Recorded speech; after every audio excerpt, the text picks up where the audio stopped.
It's a very short gospel reading for today. The gospel reading for today is known as the Gospel of the Great Invitation. It is the Gospel of the Great Invitation. Imagine the Lord announcing the invitation with arms outstretched, eyes warm and tender. The voice is gentle and also loving. It is the gospel of the great invitation.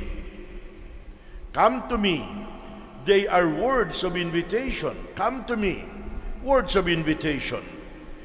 Our Lord always invites. Our Lord never compels people. Our Lord never forces people. The Lord respects human freedom. He does not twist our necks in order for us to respond to the invitation. He always takes the first move. He always takes the initiative. And either we respond, we accept, or we reject the invitation. Probably some of you are familiar with the story about Holman Hunt, the artist who painted the attractive picture of Jesus knocking on a cottage door. When Holman Hunt showed the painting to his friends for the first time, the friends immediately commented, "Mr. Hunt, you made a mistake. Your door has no doorknob. There is no latch on the door." And Hunt said, "No, I don't think I made a mistake. The door should not be opened from the outside. The door should be opened from the inside. Jesus will not force his way in. He is the one knocking. We must open the door of our hearts to him." My dear friends, there are three little points that I'd like to reflect with you about the gospel today. Number one, to whom is the invitation addressed? To whom is the invitation given? The invitation is addressed to all who are weary, to all who find life burdensome. In other words, the invitation is addressed to all who work for a living. It is addressed to all who are tired and burdened with cares and troubles.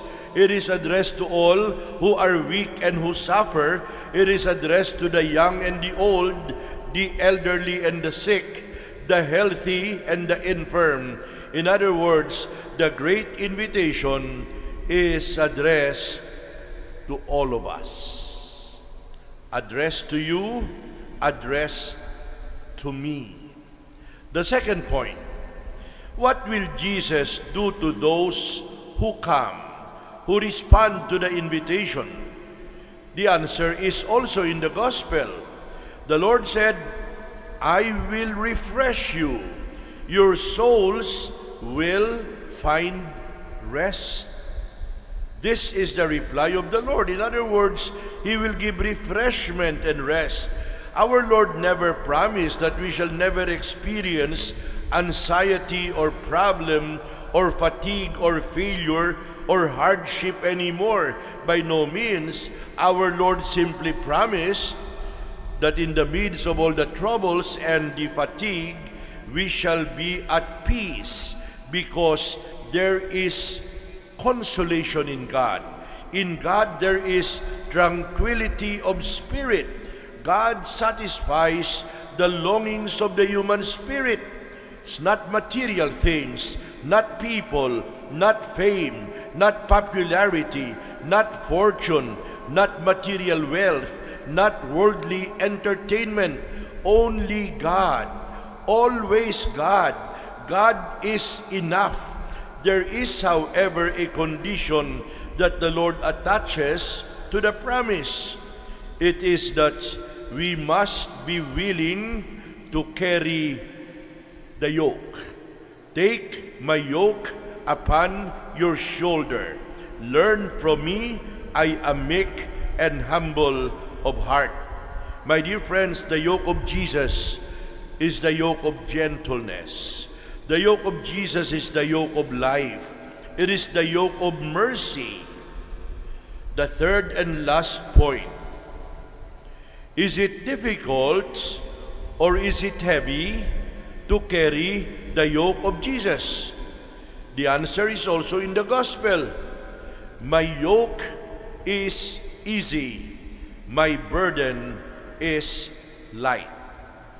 My dear brothers and sisters, our Lord is a gracious host, inviting us to His banquet, to the Eucharist every day. And many of you, many of us, respond to the invitation daily. Our Lord is inviting us to a place of rest, refreshment, and well-being. His yoke is easy, His burden is light. And the rest is ultimately the eschatological rest, when we rest in peace. That is the ultimate rest, and we hope that it doesn't come sooner but later. But that is the ultimate rest, what we call in theology eschatological rest, when we share in the life of Jesus and in the fullness of our relationship with God. Because our Lord tells us that we will never be left alone. He will be with us, and where He is, as Jesus prayed at the Last Supper, I want those you have given to me to be with me where I am. On my way here, coming from my room at the back at our residence, I was tempted to sing a familiar song, which I believe all of you are also familiar with. And He said, cast your burdens upon me, those who are heavily laden, come to me, all of you. So I'll give you an assignment. When you feel weary, when you feel burdened, when you feel troubled, when you feel fatigued, when you feel disappointed, when you feel that the cross is too heavy, hum the song, sing the song, because that song is for you and me. Amen.